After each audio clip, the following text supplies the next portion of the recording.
Good morning dear students. Shivam Sankalp के इस online classes में आप सभी का स्वागत है। डियर स्टूडेंट्स, आज की क्लास में हम लोग पढ़ने जा रहे हैं अभिकेंद्र बल।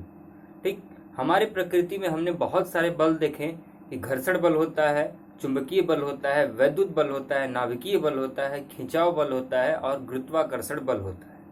और इन सभी बलों की एक चीज खासियत होती है, क्या ये बल एक्शंस कर पाते हैं। कौन से एक्शंस, यानी क्रिया कर पाते हैं, अपना प्रभाव दिखाते हैं। ये बल जो है, एक तो हमें त्वरण प्रदान करते हैं, दूसरा मंदन प्रदान कर सकते हैं और तीसरा ये बल किसी भी वस्तु को मोड़ सकते हैं। तो इसके तीन खासियत हैं जो हमें बल की प्रभाव देखने को मिलती है। पहली क्या, त्वरण। अगर हमारी वस्तु किसी चाल में चल रही है और लगातार उसके चाल में कोई परिवर्तन हो रहा है, उसके वेग में परिवर्तन हो रहा है, तो हम उसको क्या कहते हैं, त्वरण कहते हैं। ठीक, और चलते चलते जब वस्तु जो हमारी गतिमान थी, जब आप ब्रेक लगाते हैं तो ब्रेक लगाने के बाद उसका चाल घटता है, तो जिसको हम बोलते हैं मंदन बोलते हैं। ठीक, और एक तीसरी तरह की एक चीज जो हमें बल का प्रभाव देखने को मिलता है वो है मुड़ना। ठीक, जब आप किसी कार से, मोटरसाइकिल से चलते हैं तो आप क्या करते हैं कि मोड़ते हैं। ठीक, तो जब भी आप किसी कार या फिर बाइक को जब मोड़ते हैं तो वहां पे जब आप मोड़ते हैं तो मुड़ने के समय एक बल काम करता है। जैसे ही आप टर्न करते हैं तो वहां पे आपकी कौन सी गति होगी, वहां पे आप जो गति करते हैं वो गति कहलाती है वृत्तीय गति। ठीक, आपके वहां पे सर्कुलर मोशन होता है, वृत्तीय गति होता है। और वो वृत्तीय गति जिसके कारण होता है, जिसके कारण आप मुड़ पाते हैं रास्ते में, उसको कहा जाता है अभिकेंद्र बल। तो अगर एक लाइन में कहा जाए कि मुड़ने के लिए बल का कौन सा गुण परिपक्व है, तो वो है अभिकेंद्र बल, जिसके कारण हम रास्ते में मुड़ पाते हैं। ठीक, तो ये क्या होता है अभिकेंद्र बल, कैसे लगता है, चलिए अब इसको हम समझते हैं।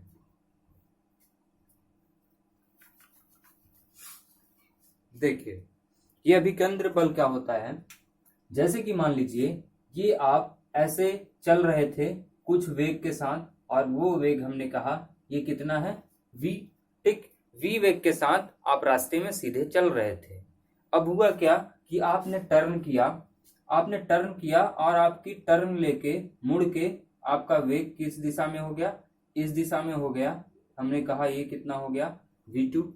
ठीक, आप यहाँ पे हम इसको कह रहे हैं v1। ऐसा क्यों कह रहे हैं, क्योंकि हमने पढ़ा है कि वेग के पास इसका अपना परिमाण होता है और साथ साथ में दिशा होता है। ये एक सदिश राशि है। अगर ये इस दिशा में जा रही है तो हमने इसको कहा कि इसका वेग क्या है, v1 है।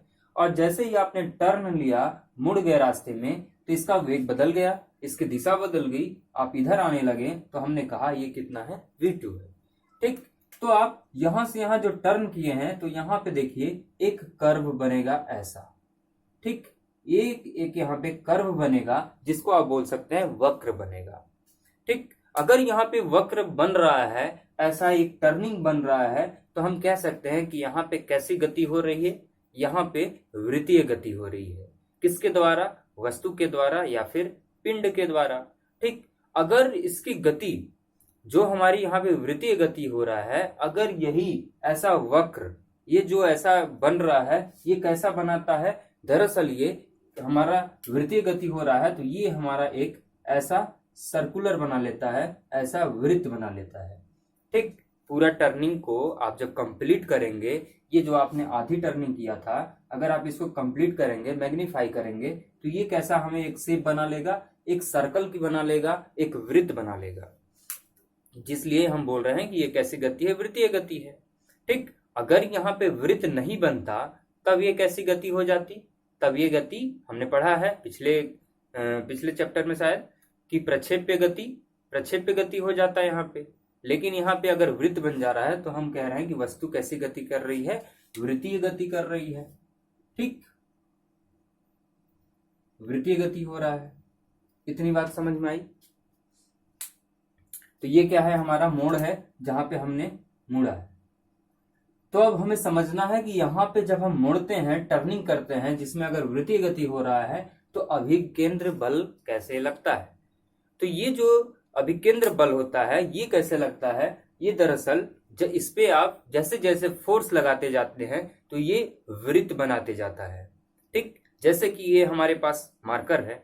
ठीक, ये मार्कर है।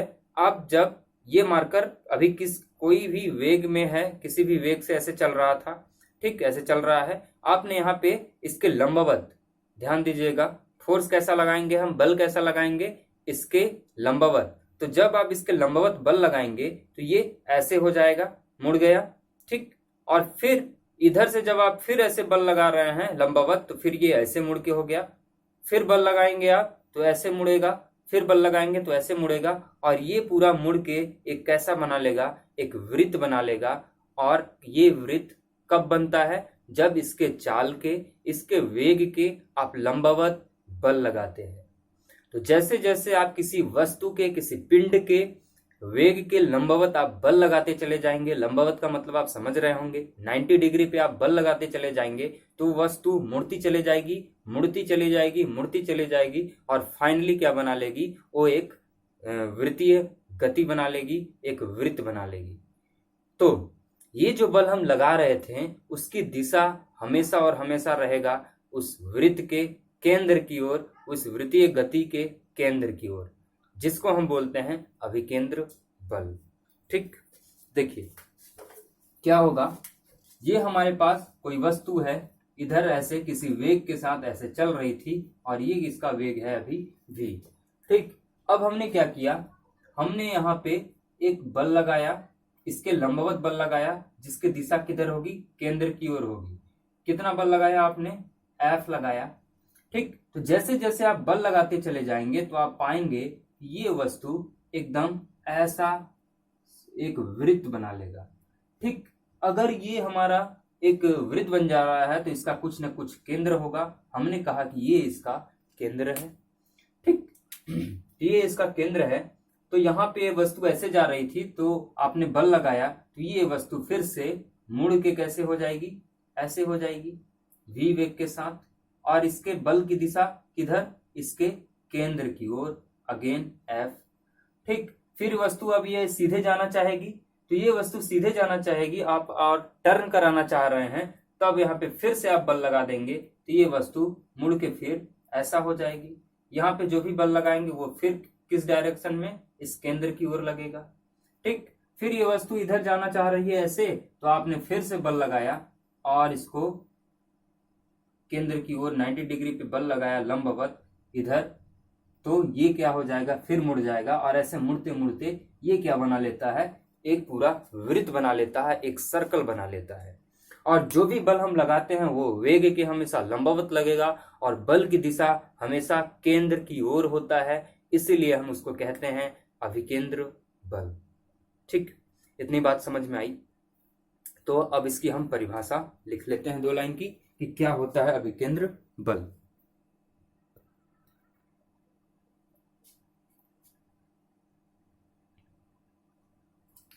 परिभाषा आप लिख लीजिए, अभिकेंद्र बल का क्या होता है परिभाषा। तो इसकी परिभाषा है कि किसी भी वस्तु या पिंड को वृत्तीय गति कराने के लिए अभिकेंद्र बल की आवश्यकता होती है। यह बल वेग के लंबवत तथा सदैव केंद्र की ओर कार्य करता है। इस परिभाषा को पढ़ के हमें 2 चीजें क्लियर हुई कि अगर किसी भी वस्तु में वृत्तीय गति हो रहा है, सर्कुलर मोशन हो रहा है, तो जरूर उस पे अभिकेंद्र बल कार्य कर रहा होगा। और ये जो अभिकेंद्र बल होता है, ये केंद्र के वृत्त जो हमारा बनेगा एक, उसके केंद्र की ओर हमेशा रहेगा, और साथ साथ में ये वेग के हमेशा क्या रहेगा, 90 डिग्री पे होगा, लंबवत होगा। ठीक, यहां तक बात आपको समझ में आ गई। आगे बढ़ते हैं। अब देखिए, ये जो अभिकेंद्र बल है, जिसकी चर्चा अभी तक हम लोगों ने कभी नहीं किया था, तो ये किस प्रकार का बल है, क्या ये एक अलग प्रकार का ये बल है। हमने बहुत सारा बल पढ़ा था, गुरुत्वाकर्षण बल, वैद्युत बल और चुंबकीय बल, साथ साथ घर्षण बल, इन सारे बलों से हम परिचित हैं। तो क्या ये बल, ये जो अभिकेंद्र बल की हम बात कर रहे हैं, क्या ये बल उनसे हटके है, क्या ये अलग सा बल है। तो आंसर है कि बिल्कुल नहीं, ये प्रकृति का कोई मूल बल नहीं है। मूल बल इन द सेंस कि मतलब ये कोई अलग से हटके कोई एक नया प्रकार का बल नहीं है, बल्कि हमारे प्रकृति में जितने प्रकार भी बल पाए जाते हैं, चाहे वो घर्षण बल हो, चाहे गुरुत्वाकर्षण बल हो, इन्हीं विभिन्न बलों के द्वारा ये अभिकेंद्र बल लगाया जाता है, अभिकेंद्र बल कार्य करता है। ठीक, तो यहाँ पे एक चीज क्लियर हुई कि ये बल कोई मूल बल नहीं है। हमारे प्रकृति में जितने बल हैं, चाहे घर्षण बल हो चाहे गुरुत्वाकर्षण बल हो, उन्हीं के द्वारा अभिकेंद्र बल लगाया जाता है। अगर आपको समझ में नहीं आया तो आप इस प्रकार समझिए। मान लीजिए हमारे पास दो लड़के हैं, सर्वेश और शिवम, और हमारे पास एक ड्यूटी है, और ड्यूटी है पुलिस की। ठीक, पुलिस इंस्पेक्टर की ड्यूटी है। हमने सर्वेश को बुलाया और उसको भर्ती किया और बोला कि तुम ड्यूटी करो। तो क्या आप उसे सर्वेश कहेंगे? क्या आप बोलेंगे ये क्या है? पुलिस इंस्पेक्टर है। ठीक, क्या काम कर रहा है? ये ड्यूटी कर रहा है। कौन सा जॉब? पुलिस का कर रहा है। इसलिए आप उसको किस नाम से जान रहे हैं? सर्वेश के नाम से आप नहीं जानेंगे उसको, आप बोलेंगे ये पुलिस इंस्पेक्टर है। ठीक, अब हमने दूसरे लड़के को बुलाया, शिवम को, उसको बोला कि तुमको भी एक ड्यूटी दी जाती है पुलिस इंस्पेक्टर की, और तुम अपना जॉब करो। वो भी अपना कार्य करता है, तो अब वो भी क्या है? पुलिस इंस्पेक्टर ही है। लेकिन ड्यूटी दोनों का सेम है, सर्वेश का शिवम का, दोनों क्या है? पुलिस इंस्पेक्टर हैं, और ड्यूटी सेम कर रहे हैं। किसका? पुलिस इंस्पेक्टर का ड्यूटी कर रहे हैं, पुलिस का काम कर रहे हैं। ठीक, तो इसी प्रकार से हमारे पास जो भी अलग बल होंगे, बहुत सारे जो बल हैं हमारे प्रकृति में, उनका काम सेम होगा। काम सेम होगा, वो भी अभिकेंद्र बल ही लगाएंगे, लेकिन नाम उनका अलग अलग होगा। ठीक, यहां तक बात समझ में आया? देखिए एग्जाम्पल के लिए, अगर आप इसमें अभिकेंद्र बल का एग्जाम्पल लिखना चाह रहे हैं तो मैं बोल रहा हूं, समझा रहा हूं, आप साथ साथ में एग्जाम्पल अपने नोटबुक में लिख सकते हैं। ठीक, मैं अलग से लिखवाऊंगा नहीं। तो देखिए, अगर हमारे जो पृथ्वी है हमारी, वो सूर्य के चारों ओर चक्कर काटता है। सूर्य के चारों ओर एक वृत्तीय गति क्यों करता है पृथ्वी? क्यों वो नहीं सीधे चला जाता? क्यों वो नहीं सरल रेखीय गति करता? तो इसके पीछे आंसर ये है कि क्योंकि सूर्य के चारों ओर हमारी पृथ्वी वृत्तीय गति इसलिए करती है क्योंकि वहां पे एक अभिकेंद्र बल कार्य करता है। ठीक, अभिकेंद्र बल कार्य करता है, ये तो हम समझ गए। लेकिन ये जो अभिकेंद्र बल है, ये किसके द्वारा कार्य करके करवाता कौन है? किसके द्वारा ये बल किया जाता है? किसके द्वारा ये बल उत्पन्न हो रहा है? तब आप बताएंगे कि ये जो बल है, ये गुरुत्वाकर्षण बल के कारण उत्पन्न होता है, जिसकी वजह से हमारी पृथ्वी सूर्य के चारों ओर चक्कर काटती है।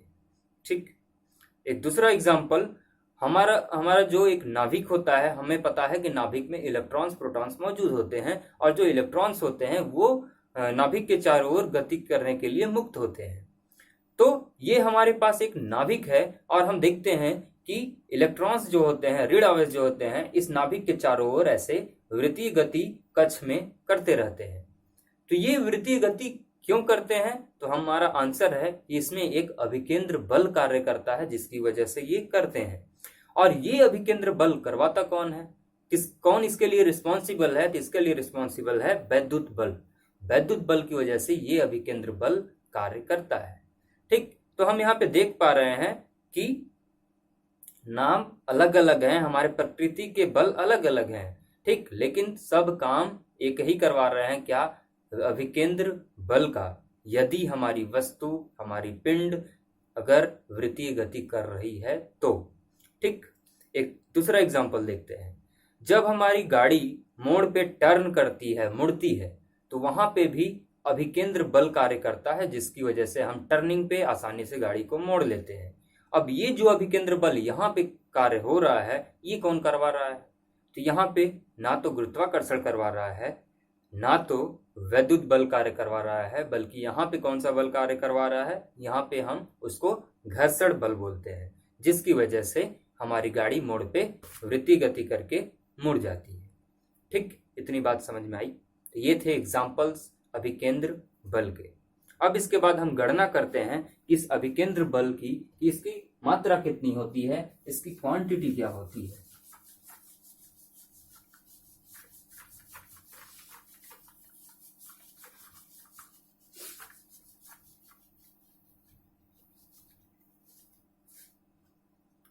देखिए अभिकेंद्र बल की गणना अब करते हैं।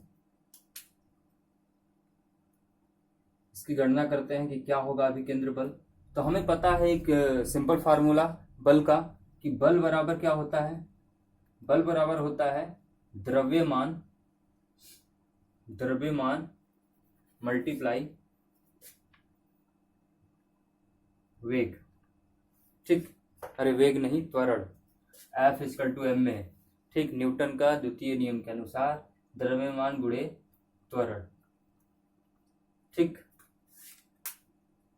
तो अगर हम यहाँ पे अभिकेंद्र बल की बात करेंगे, जब हम यहाँ पे अभिकेंद्र बल की बात कर रहे हैं तो ये क्या बनेगा, जब हम बोलेंगे अभिकेंद्र बल तो ये बराबर होगा किसके, ये द्रव्यमान के बराबर होगा, और साथ में त्वरण कौन सा हो काम करेगा यहाँ पे, त्वरण यहाँ पे अभिकेंद्रित त्वरण काम करेगा, अभिकेंद्रित त्वरण यहाँ पे काम करेगा।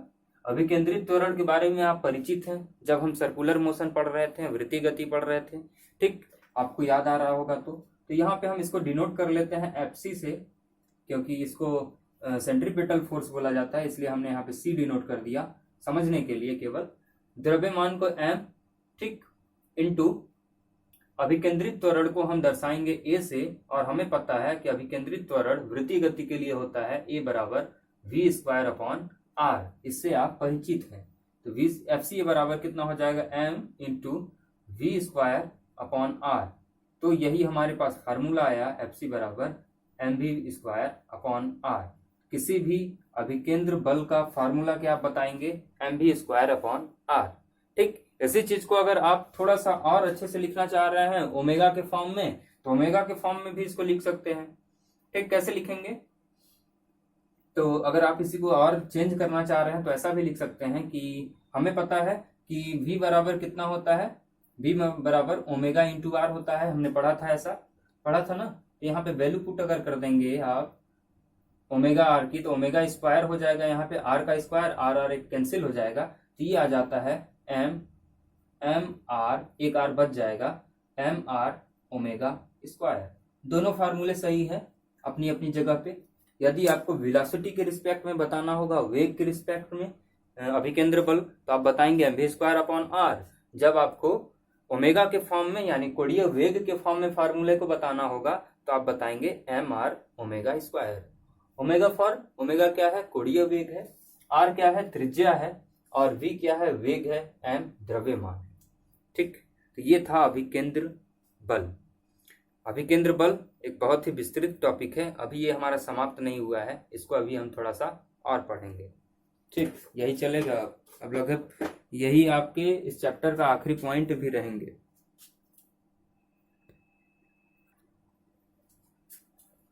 चलिए देखिए, हमारा अगला टॉपिक है समतल सड़क पर कार को मुड़ने के लिए अभिकेंद्र बल।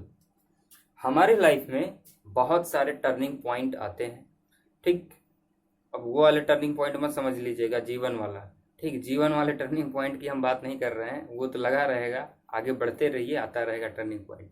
हम फिलहाल बात कर रहे हैं रास्ते पे, जब हम चलते हैं, जब हम कार से चलते हैं, जब बाइक से चलते हैं, जब पैदल चलते हैं, तो वो उस पे जो टर्निंग पॉइंट आते हैं, मोड़ जो आते हैं। ठीक, वहां पे हमें मुड़ना जरूरी रहता है। अगर आप नहीं मुड़ते हैं तो हो सकता है कि आप रोड के बाहर चले जाएं और आपका एक्सीडेंट भी हो सकता है। ठीक, तो जीवित रहना है तो सड़क पर मुड़ना भी जरूरी है। तो फिलहाल टॉपिक की बात करते हैं। हमारा टॉपिक जैसा कि आप देख रहे हैं कि सड़क पर कार को मुड़ने के लिए अभिकेंद्रित बल क्या होना चाहिए। जब हम सड़क पे हमारे कार को ले जा रहे हैं, जब चलते चलते हम अपने कार को मोड़ पे मोड़ते हैं, तो वहां पे अभिकेंद्र बल कितना काम कर रहा है, या फिर मोड़ने के लिए हमारे पास कितना वेग होना चाहिए, वो अधिकतम वेग कितना होना चाहिए, कितनी स्पीड से हम कार को मोड़ेंगे, या फिर हम ऐसा कह सकते हैं कि वहां पे कौन बल लगा रहा है अभिकेंद्र बल के लिए। ठीक, तो हमें जैसा कि पता है कि यहाँ पे घर्षण बल काम करेगा अभिकेंद्र बल लगाने के लिए। ठीक, तो इस पे चलिए अब चर्चा करते हैं। तो पहले तो डायग्राम से समझते हैं कि क्या है ये। तो देखिए, यहाँ पे हमारे पास एक ऐसा मोड़ है, डायग्राम बहुत बड़ा बन जा रहा है, छोटा बनाते हैं। हमारे पास एक मोड़ है ऐसे। ठीक, यहाँ पे ये आपको दिख रहा है कि यहाँ पे एक कर्व है, एक वक्र है, ठीक, जो किसको दर्शा रहा है, वृत्तीय गति को दर्शा रहा है कि अगर आप इसको कंप्लीट करेंगे तो ये कैसा बन जाएगा, वृत्त बन जाएगा। तो ये एक हमारे पास रोड है, यहाँ पे एक हमारे पास मोड़ है, और हमारे पास कार है, और कार के ये हमारे पास चक्के हैं। ये कार के टायर हैं जो कि इस दिशा में जा रहे हैं, ठीक, ऐसे जा रहे हैं, इस दिशा में ऐसे जा रहे हैं। अब रास्ते में क्या आया कि रास्ते में मोड़ आया, तो रास्ते में मोड़ आया जब यहां से, तो ये फिर क्या हुआ कि हमने ये जाना तो चाहिए था इनको सीधे ऐसे, ठीक, कहाँ जाते ये ऐसे सीधे जाते ना। इसको हम पॉइंट 1 दे देते हैं, इसको हम कुछ पॉइंट दे देते हैं, मान लीजिए इसको हम 2 दे देते हैं, ठीक। अब ये इनको तो जाना चाहिए था इधर, लेकिन हमने गाड़ी का स्टीयरिंग मोड़ा, और स्टीयरिंग से मोड़ के हमने इसको ऐसे मोड़ लिया, घुमा दिया, और घुमा के कहाँ पहुंचा दिया, नंबर 3 पे, ठीक। ये समझने के लिए 1 2 3 में डाल रहा हूं, ठीक, कि मान लीजिए हमारे पास जो गाड़ी चल रही थी ऐसे सीधे चल रही थी, ये यहां से यहां जब हम पहुंचे तो यहाँ पे पहुंचे, ठीक। तो जाना तो चाहिए था आगे, अगर हम गाड़ी को नहीं मोड़ते, स्टीयरिंग को नहीं मोड़ते, तो हमारी गाड़ी आगे चली जाती, और आगे चली जाती तो कहाँ चली जाती, रास्ते के नीचे उतर जाती, ठीक, क्योंकि आगे तो मोड़ था। तो अगले सेकंड में यहाँ इसको जाना चाहिए था, लेकिन गई किधर, इधर चली गई। क्यों गई इधर, क्योंकि हमने स्टीयरिंग से इसको मोड़ दिया है, इसलिए ये इधर जा रही है, ठीक।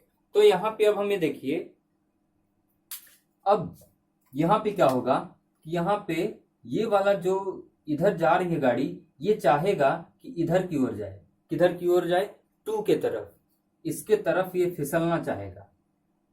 ये किस दिशा में, इधर 2 के तरफ। ये जो आपने 3 के तरफ स्टीयरिंग लगा के गाड़ी को मोड़ा है, लेकिन वो चाहेगा कि अगेन अपनी 2 के तरफ, जड़त्व नियम की वजह से, हमने पढ़ा था न्यूटन का जड़त्व नियम, हमें जैसा कि याद है, ये 9th क्लास में भी पढ़ा था, हालांकि इसमें तो नहीं पढ़ पाए हैं अच्छे से, लेकिन उसकी वजह से ये क्या चाहेगा कि अपने वास्तविक पोजीशन पे इसी की ओर फिसलना चाहेगा, ठीक। तो ये उसकी क्या गति, कौन सी गति हो जाएगी, कोशिश की गई गति, ठीक, कोशिश की गई गति, जो इधर ये फिसलना चाह रहा है, लेकिन फिसल नहीं पाएगा।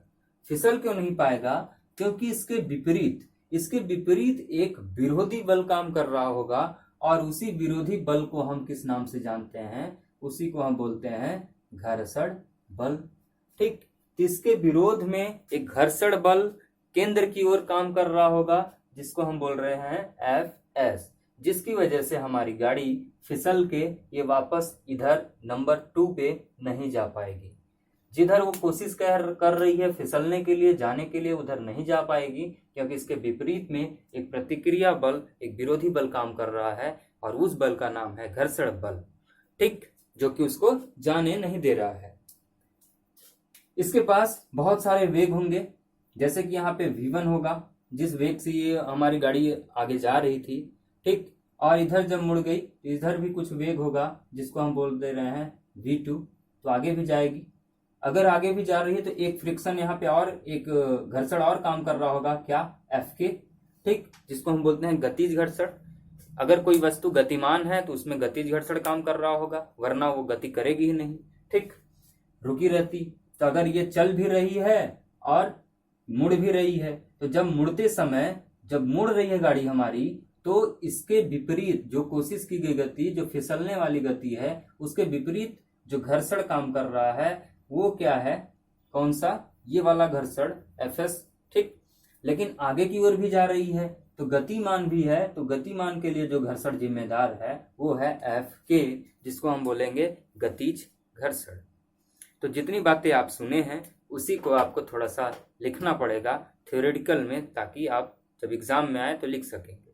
कैसे लिखेंगे आप, कि आप लिखेंगे कि जब कोई कार समतल सड़क पर चलती है या फिर मुड़ती है, तो उस कंडीशन में क्या होता है कि वो, उसकी क्षमता है कि वो रेखीय, सरल रेखीय गति करे, लेकिन हम उसको स्टीयरिंग से मोड़ लेते हैं उसके अपनी दिशा में जिधर हम मोड़ना चाहते हैं, ठीक। जब स्टीयरिंग हम इसको मोड़ते हैं तो इसके पास एक क्षमता होती है कि वो इस 3 से इस 2 की ओर जा सके, लेकिन वो नहीं जा पाती है क्योंकि उसके विरोध में एक बल काम कर रहा है, घर्षण बल काम कर रहा है, जो कि वेग के, ये जो हमारा वेग के है, वेग के लंबवत लग रहा है, और लंबवत लग रहा है इसका मतलब वहां पे अभिकेंद्र बल काम कर रहा है। ठीक, और ये अभिकेंद्र बल किसकी वजह से लग रहा है? घर्षण बल की वजह से। इसलिए हमारी कार आसानी से मुड़ जाती है। तो इस चीज को हम थोड़ा सा लिख लेते हैं, क्योंकि एग्जाम में आ गया तो थोड़ा सा लिखना भी पड़ेगा।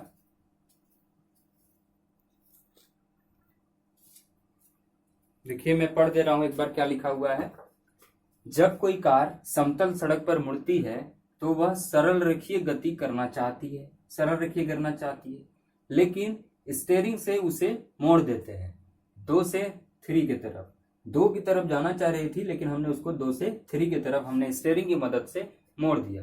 फिर उसके पास यह क्षमता होती है कि वह 2 की तरफ फिसले, लेकिन उसके विपरीत एक विरोधी बल घर्षण उत्पन्न हो जाता है, जो कि वेग के लंबवत लगता है। यह घर्षण बल अभिकेंद्र बल का कार्य करता है, जिससे हमारी कार आसानी से मुड़ जाती है। तो ये आप कुछ लाइन लिख लेंगे। अब चलिए इसके बाद इसका आप स्क्रीनशॉट लीजिए, क्योंकि मैं इसे मिटाऊंगा। अब मिटा के थोड़ा सा इसमें अब हमें कैलकुलेशन करना है।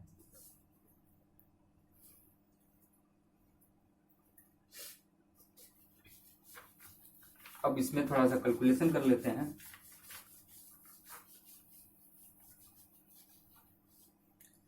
सबसे पहले अभिकेंद्र बल कितना हो जाएगा? कब के लिए हम निकाल रहे हैं? जब हमारी सड़क, समतल सड़क पर कोई कार मुड़ती है।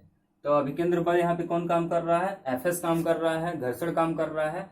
तब यहाँ पे हम लिखेंगे एफएस बराबर कितना हमने अभी निकाला था, mv²/r होता है। ठीक, mv²/r। अब देखिए हमें तो ये पता चल गया कि यहाँ पे अभिकेंद्र बल कितना होगा, mv²/r काम करता है।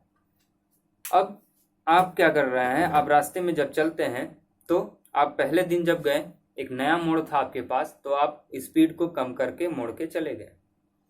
अगले दिन आप जब जाते हैं तो उसी मोड़ पे आप बाइक को थोड़ा स्पीड के साथ मोड़ते हैं। क्यों मोड़ते हैं? क्योंकि आप उससे भलीभांति परिचित हो जाते हैं। फिर उसके अगले दिन गए आप मोड़ पे, तो और तेजी से बाइक को मोड़ते हैं। ठीक, तो आप बाइक को मोड़ लेते हैं, गिरते नहीं हैं। लेकिन एक दिन ऐसा होता है कि आप बहुत तेजी से जा रहे थे और बहुत तेजी से मोड़ को मोड़ रहे थे, बाइक को मोड़ पे, और गाड़ी आपकी नहीं मुड़ती है। आप रास्ते के नीचे चले जाते हैं और गिर जाते हैं। ठीक, तो और घर आके क्या बोलते हैं कि बाइक फिसल गई। हम तो धीरे थे लेकिन बाइक फिसल गई।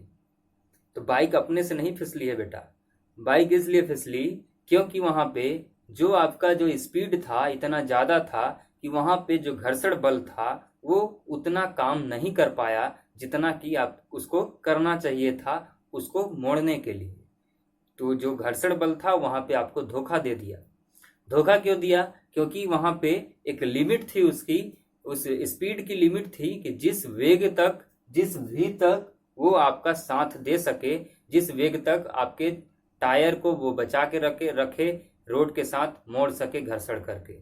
ठीक, अब स्पीड आपकी इतनी अधिक थी कि वो रोक ही नहीं पाया, वो उसका विरोध कर ही नहीं पाया, जो उसका फिसलाहट वाला कोशिश करने की गति था, फिसलने की गति थी, और इसलिए आपकी बाइक स्किड हो जाती है और फिसल जाती है। ठीक, तो हम जब यहाँ पे लिमिट की बात करते हैं कि वह लिमिट, वह हमारी मैक्सिमम लिमिट, वह हमारा मैक्सिमम वेग, जहां तक कि अभिकेंद्र बल, जहां तक कि हमारा घर्षण कार्य कर सकता है, जहां तक कि हम सुरक्षित है। ठीक, तो इसको हम बोलते हैं सीमांत घर्षण। सीमांत घर्षण मतलब वह सीमा जहां तक कि आप मैक्सिमम स्पीड तक आप आसानी से कार को मोड़ सकते हैं, अपनी बाइक को मोड़ सकते हैं।